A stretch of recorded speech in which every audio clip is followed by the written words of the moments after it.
a human right. Tallahassee, get it right. Housing is a human right. Tallahassee, get it right. Housing is a human right. Tallahassee, get it right. Housing is a human right. Tallahassee, get it right.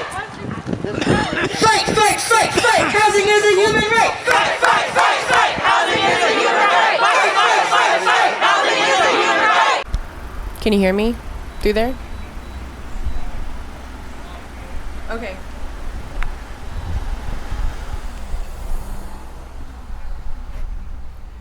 Rules of a performance. 1, I cannot eat food unless it is given to me by a passerby. 1, I need you to feed me. 2, I can only take 1 phone call a day. 2, I will miss you. 3, visitors are allowed to speak to me ad infinitum. 3, your words bounce against the glass and I cannot feel you. 4, I can only spend 3 hours per day on my computer beyond class. 4, little boxes full of little people on a little box in a larger box. Okay, boxes, we get it. 5, I will be provided a diary, 7 gallons of water, a toilet, 2 books, and hygiene products. 5, I've never been a minimalist, but life always said different. 6, I will be recorded and streamed for the duration of the performance.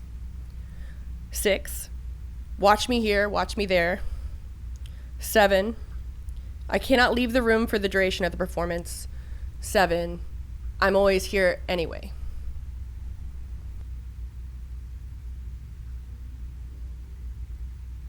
I'm Nik Rye. I am a participatory performance artist, currently getting my master's degree at FSU. I used to be houseless, and I also used to be incarcerated a couple of times, and by a couple, more than that. Most of those times were due to activism. So I had activist arrests. And then this piece is about the one time that it wasn't about that. It was about just me being homeless.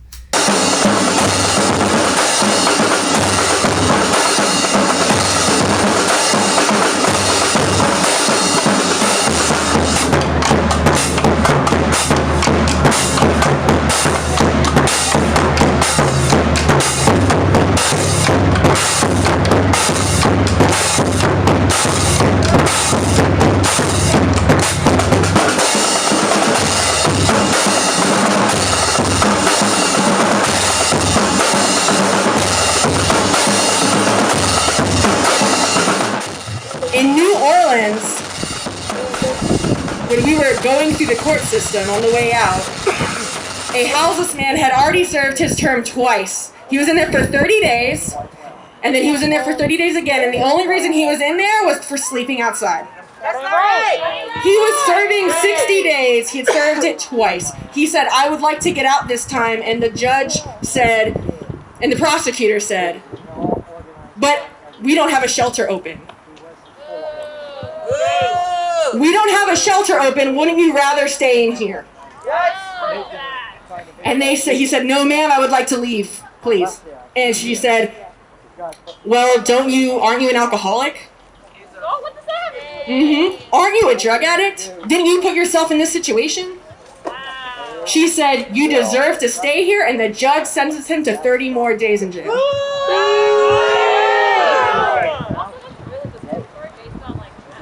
Yeah, it is.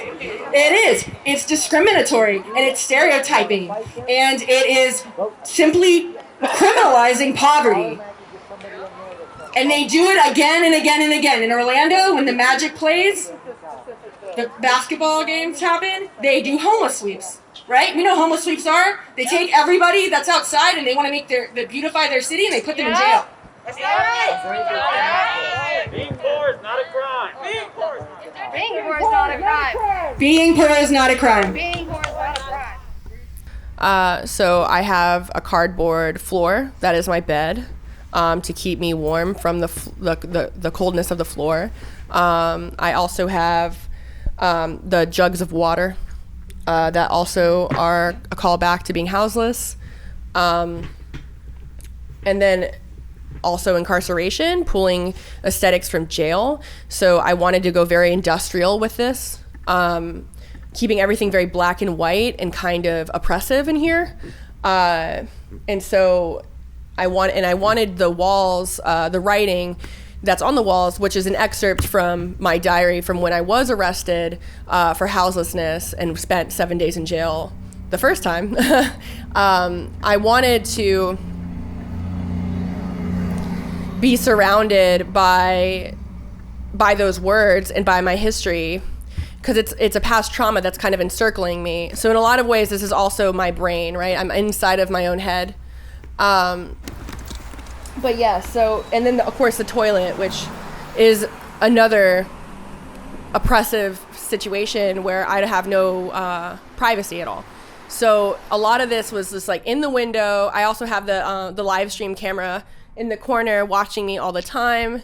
So I definitely will stop and look into that and just kind of reflect on the fact that there's like probably about 100 people watching me just living inside of this box. And that kind of, even if there's no one looking at me outside, which there generally is, there's a bunch of people watching me just go to the bathroom and eat and do things. So I'm very hyper aware that people are watching me. And I think that contributes to the oppressive feeling, just having the camera looking at me.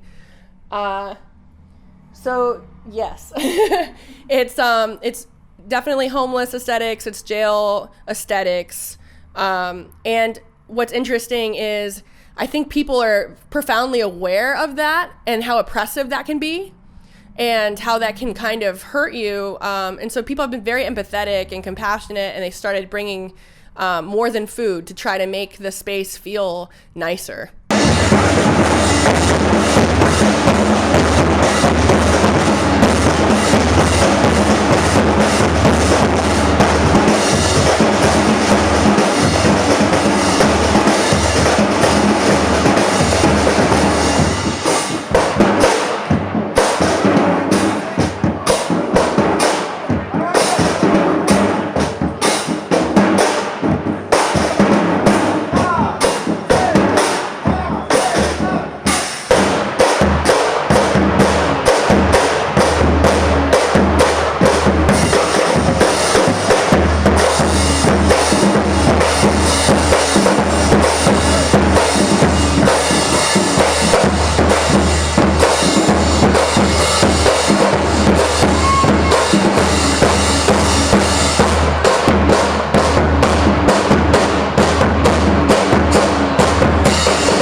I'm so tired of this city not caring about the people in it. And this is getting disgusting, and I'm getting fed up. So, with that being said, I'm going to just go ahead and sing it. Somebody's hurting my people, and it's gone on for too long. I tell you, it's gone on for too long. Yeah, it's gone on for too long. Somebody's hurting my people, and it's gone on for too long. And we won't be silent anymore. Yeah, I was arrested for being a homeless person in a park in Hackensack, New Jersey in 2012. And I was just sitting on a bench in the park. And so it's pretty frustrating. I didn't have my ID, so they upped my charges illegally from a misdemeanor to a first-degree felony so they could keep me in jail for a week.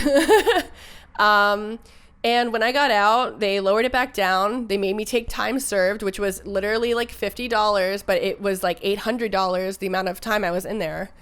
And it was extremely corrupt. And I did call back years later to see if I could expunge it and just make sure it was not there. And the person I was talking to was like, "Are you aware of what happened?" And I'm like, "Yes." So I just kind of didn't worry about expunging it because it's obviously it's very obvious that it was an illegal arrest.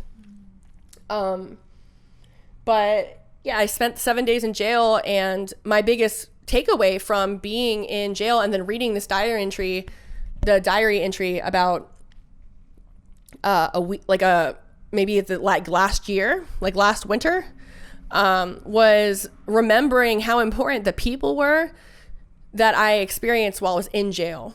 Like the solidarity that you get in the community that you get while you're in jail with other people who honestly like don't really need to be in there. Because it's usually because of poverty, they can't pay their way out. And so they're just stuck in there for things like drugs or shoplifting, because they didn't have any money in the first place.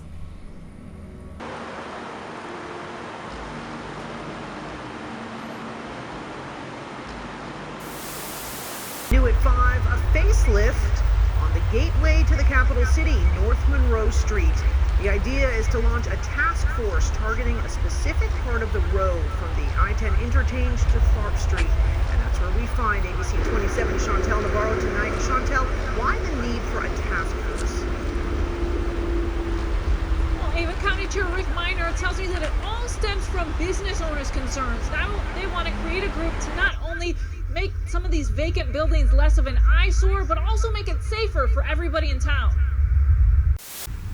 Excellent. I have 2 items for this evening. First of all, I will reiterate it once again, I do agree. I think that we have too much litter and trash on the ground in Tallahassee, and I am looking forward to some type of proactive plan moving forward, beautification, so that we can move this community forward. Number 2, I will be a little bit more bold in my statements when it comes to the homelessness issue, because I am not satisfied with what this community is doing. Over the course of this weekend, I've fielded concerns from my friends and your friends and all of our neighbors of activity taking place on Lakeshore Drive at North Monroe Street, Pensacola Street, the homeless camp behind the Walmart at Bull Run neighborhood on the north side of town, downtown Tallahassee, and of course the Mayhem Drive shelter. We are at a crisis situation in this community, and we must address what is going on with those that are experiencing homelessness, not only with service provided towards them, but how it is impacting our community as a whole. It is not acceptable. It is not acceptable what is going on Mayhem Drive. If I could wave a magic wand, I would shut it down immediately.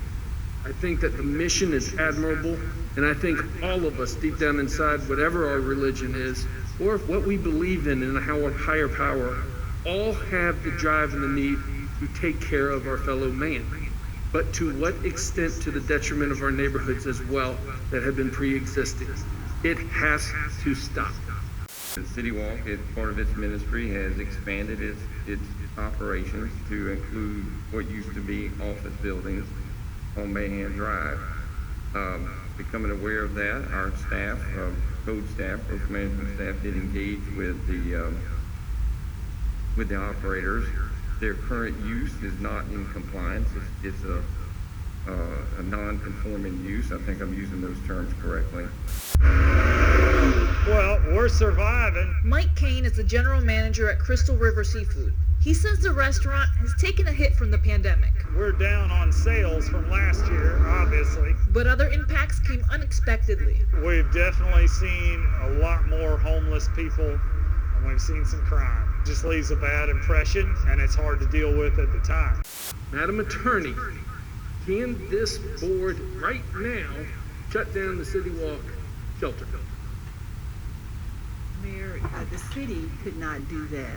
But, what we could do, if after this period of time passes, I believe what staff has done is given them until February 4th to file the appropriate application.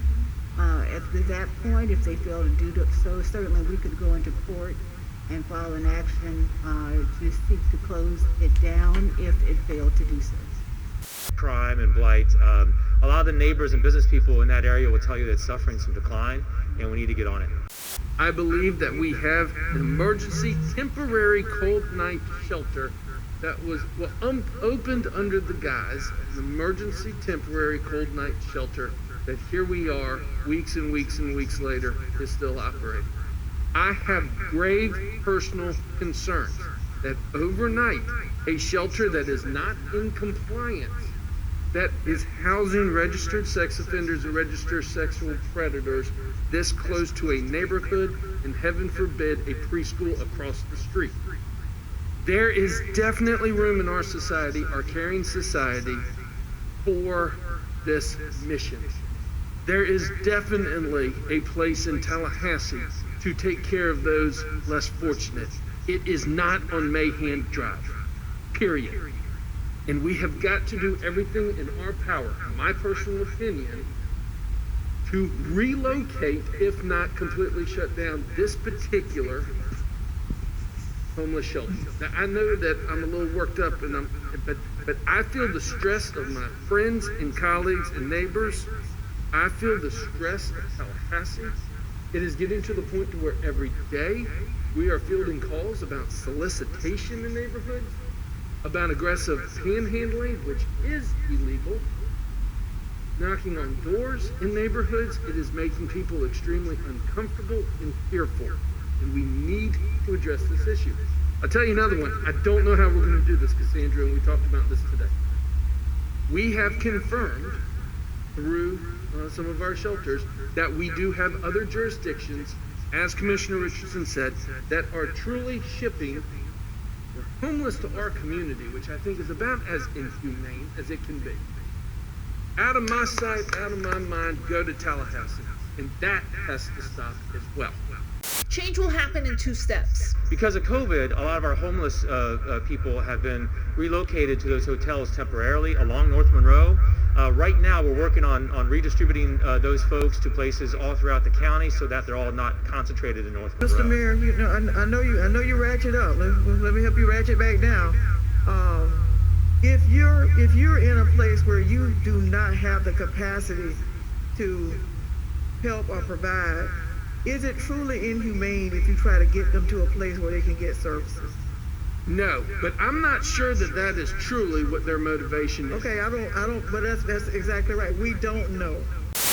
Minor doesn't blame the homeless and believes the added police patrol can be beneficial for everybody. We're asking law enforcement to increase their activity in that area to reduce crime and some of the other things that they're hearing. From there, beautifying the area and helping give it the best first impression it can receive. The front door of Tallahassee is North Monroe.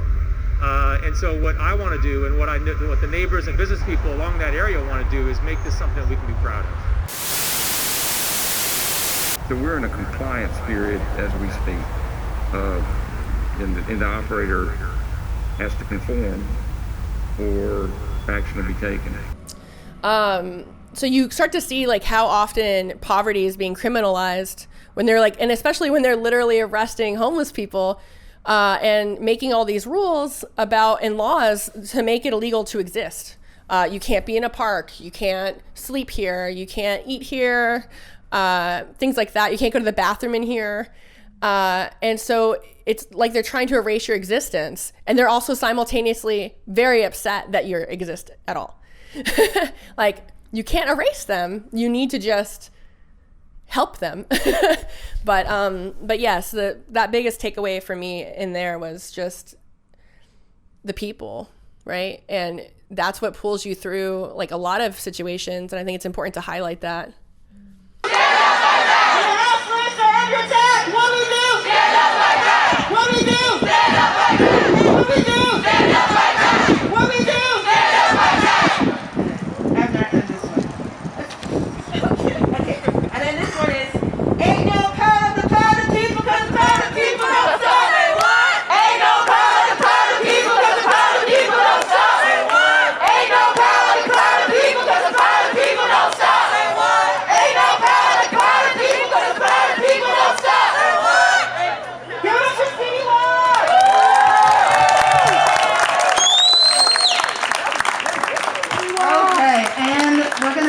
Finish us up with a song.